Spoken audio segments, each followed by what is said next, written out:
পঞ্চম শ্রেণীর প্রিয় শিক্ষার্থী হালদার স্যার ইউটিউব চ্যানেল থেকে তোমাদের সবাইকে স্বাগতম। আজকে তোমাদের জন্য একটি নতুন ভিডিও নিয়ে এসেছি। ইংরেজি মডেল প্রশ্ন সেরা প্রস্তুতি 3। আর প্রশ্ন সেট হচ্ছে 3 নম্বর। আর খুব সহজে ইংরেজি শিখি। আমার এই ভিডিওর মাধ্যমে তোমরা কিন্তু খুব সহজে ইংরেজি শিখতে পারবে। অর্থাৎ আমি ইংরেজির পাশাপাশি বাংলা ও বিশ্লেষণ করব এবং গ্রামারের ক্ষেত্রে আমি বিভিন্ন ধরনের নিয়ম কোনভাবে আসলো সেগুলো বিশ্লেষণ করব। 30 মার্কের একটি স্কুলের প্রশ্ন বিশ্লেষণ সহ সম্পূর্ণ সমাধান থাকে এই ভিডিওতে। কাজে তোমরা যারা এখনও আমার চ্যানেলটিকে সাবস্ক্রাইব করোনি তারা এখনই চ্যানেলটিকে সাবস্ক্রাইব করে বেল আইকনটি প্রেস করে দাও। তোমরা প্রথমেই প্রশ্নটি দেখে নাও। এখানে এক এক করে টোটাল প্রশ্ন আছে 1 থেকে 5 নম্বর পর্যন্ত প্রশ্ন।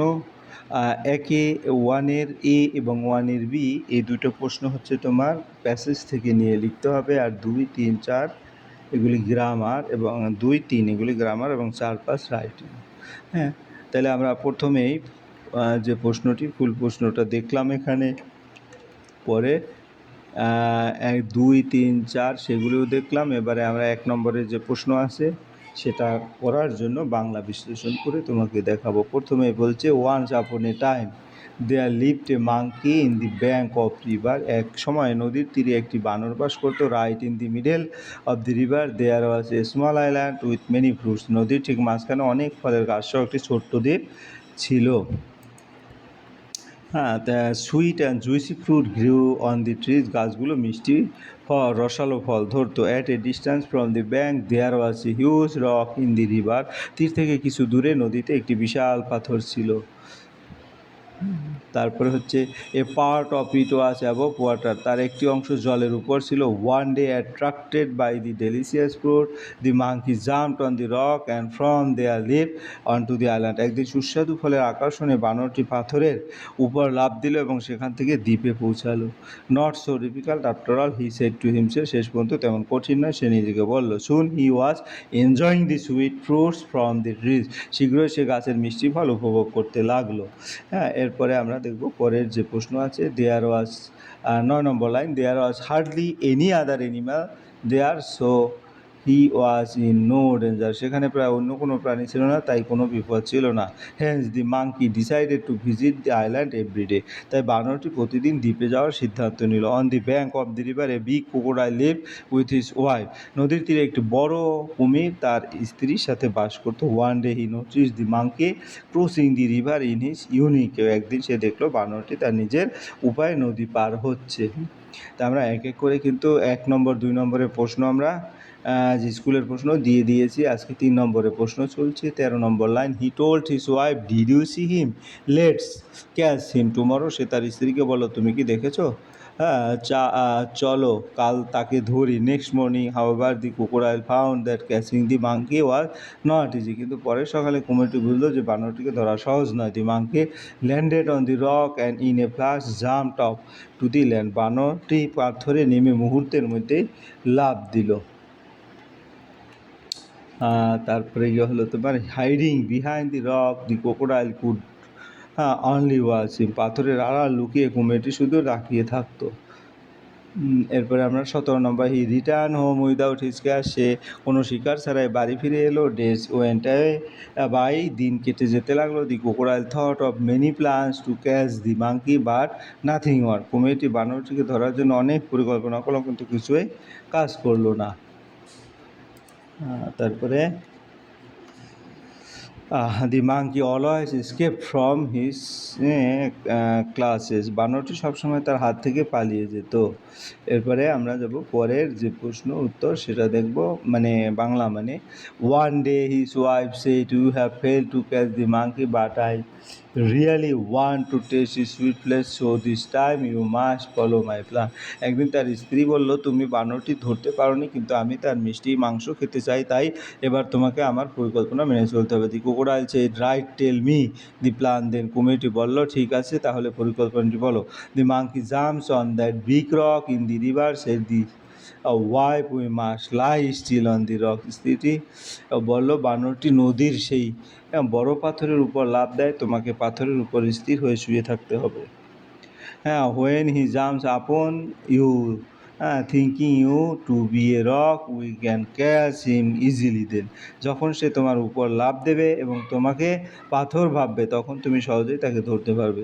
What an idea, I will get him tomorrow for sure said the crocodile with joy. কী দারুণ বুদ্ধি, আমি কাল নিশ্চয়ই তাকে ধরবো, আনন্দের সাথে কুমিরটি বলল। এই ছিল টোটাল এই গল্পের যে প্যাসেজের বাংলা মানে। এরপরে আমরা যদি প্রশ্ন উত্তর দেখি, ওয়ানের এতে কী বলেছে, take word from the given box and fill in the blank, there are 3 extra and place plants the trees on the island had dash fruit. এভাবে আছে। এটা যদি আমরা দেখি, এটা হচ্ছে কি টেস্টি ফ্রুট, অর্থাৎ আমরা এখান থেকে টেস্টিটা নিয়ে নিলাম প্রথম উত্তরের জন্য। এরপরে B, the monkey found that crossing the river was not very difficult, অর্থাৎ এই যে ডিফিকাল্ট এটাও নিয়ে নিলাম 2 নম্বরের জন্য, এটা 2 আর এটা 1। এরপরে 3, the crocodile made many dash to catch the monkey. তাহলে এটার অর্থ কি, the crocodile made many plans to catch the monkey, কুমিরটি বানরটিকে ধরার জন্য অনেক পরিকল্পনা, তো প্ল্যান অর্থাৎ এই যে প্ল্যান্স। এটা 3। এরপরে 4, দি ক্রোকোডাইল ডি আর কি would lie dash on the rock. The crocodile still lie, অর্থাৎ স্টিল কোথায়, আমরা যদি একটু দেখি, এই যে স্টিল আছে, ঠিক আছে। অর্থাৎ কুমিরটি পাথরের উপর নড়াচড়া না করে স্থিরভাবে শুয়ে পড়লো। The wife of the crocodile wish to taste the flesh of the monkey, কুমিরের স্ত্রী বানরের মাংস খেতে চেয়েছিল। এরপরে আমরা চলে যাব বি নম্বরের প্রশ্ন। বি নম্বরে কী বলছে, ম্যাচ কলাম অ্যাট্রাকটিভ, অ্যাট্রাকটিভের সাথে চার্মিং, অর্থাৎ অ্যাট্রাকটিভের সাথে চার্মিং, এটা হচ্ছে উত্তর। আমরা যদি বাংলা দেখি, অ্যাট্রাকটিভ হচ্ছে আকর্ষণীয় আর চার্মিং হচ্ছে মোহনীয়, এটাও আকর্ষণীয়। ইউনিক, ইউনিক হচ্ছে ওয়ান্স অফ কাইন্ড, অর্থাৎ লাস্টের যেটা আছে সেটা একমাত্র বা অনন্য। তারপরে তোমার আইল্যান্ড হচ্ছে a piece of land with water on all sides. তারপরে ডেলিসিয়াস হচ্ছে তোমার মাউথ ওয়াটারিং, সুস্বাদু আর জিভে জল আনা, তাহলে ডেলিসিয়াস হচ্ছে জিভে জল আনা, অর্থাৎ mouth watering.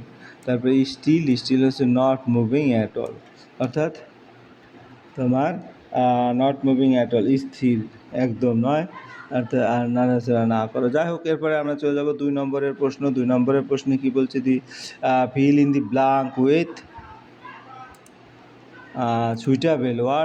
suitable article and preposition from the given. The boy is looking dash, এখানে লুকিং কী হবে, লুকিং অ্যাট, অর্থাৎ লুকিং অ্যাট, অর্থাৎ এখানে অ্যাট হবে। তারপরে গিভ মি, ছেলেটি আমার দিকে তাকাচ্ছে। Give me the letter dash your class teacher, to your class teacher, সেইটা তোমার শ্রেণী শিক্ষকের কাছে দাও।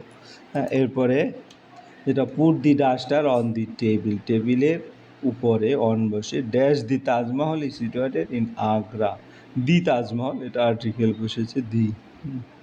তারপরে আই হ্যাভ ড্যাশ আমব্রেলা, অর্থাৎ এটা একটা ভাওয়েলের আগে অ্যান বসে, আমার একটা ছাতা আছে। এরপর আমরা চলে যাবো 3 নম্বর, লাস্ট সানডে রেবা, এখানে feel in the blanks with correct form of the verb given in the bracket.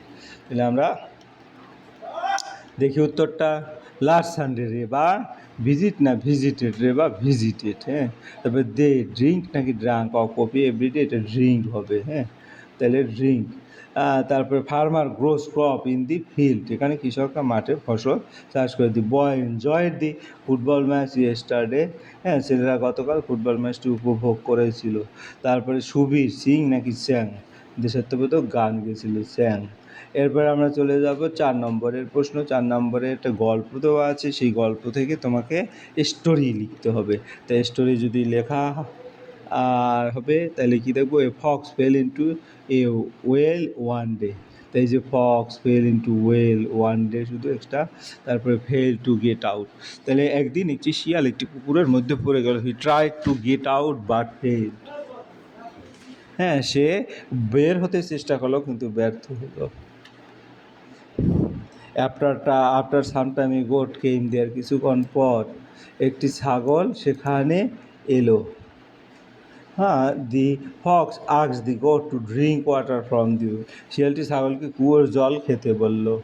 হ্যাঁ, the foolish goat jumped into the well, বোকা ছাগলটি কুয়োর মধ্যে লাফ দিল। The fox climb on the goat's back, শিয়ালটি ছাগলের পিঠে উঠে গেল। Then the fox got out of the well easily, তারপর শিয়ালটি সহজেই কুয়ো থেকে বেরিয়ে এলো। The goat reminded in the well, ছাগলটি কুয়োর মধ্যে রয়ে গেল। Moral, look before you leap, অর্থাৎ কাজ করার আগে ভালো করে চিন্তা করা উচিত। এরপরে তোমার 3 নম্বরের হয়ে গেল। 3 নম্বর এখন আমরা করব। তো 3 নম্বরে কী আছে আমরা একটু দেখে নেই। 3 নম্বর না 5 number, write 10 minutes 10 sentence about your family. তাহলে আমরা ইউর ফ্যামিলি সম্পর্কে 10 sentence. There are 4 member in my family, আমার পরিবারে 4 জন সদস্য আছে। There are my father, mother, brother and me, তারা হলেন আমার বাবা, মা, ভাই এবং আমি। My father is a hard working man, আমার বাবা একজন পরিশ্রমী মানুষ। My mother takes care of our family, মা আমার পরিবারের যত্ন নেয়। হ্যাঁ, তারপরে গিয়ে আমরা যদি বলি my brother is very helpful, আমার ভাই খুব সহায়ক। উই লিভ টুগেদার হ্যাপিলি, আমরা একসঙ্গে থাকি। হ্যাঁ, তারপর we respect our teacher elder, আমরা বড়দের সম্মান করি। We help each other in need, আমরা প্রয়োজনে একে অপরকে সাহায্য করি। উই সেলিব্রেট ফেস্টিভ্যাল টুগেদার, আমরা একসাথে উৎসব পালন করি। I love my family very much, আমি আমার পরিবারকে খুব ভালোবাসি। এই ছিল টোটাল প্রশ্ন। আশা করি ভিডিওটি দেখলে তোমরা ফুললি প্রশ্নের উত্তর ক্লিয়ার বুঝতে পারবে। পরিশেষে বলবো, ভিডিওটি দেখার জন্য অসংখ্য ধন্যবাদ। ভিডিওটি ভালো লাগলে লাইক, কমেন্ট, শেয়ার করতে ভুলবে না। আজ এ পর্যন্তই, ধন্যবাদ সবাইকে।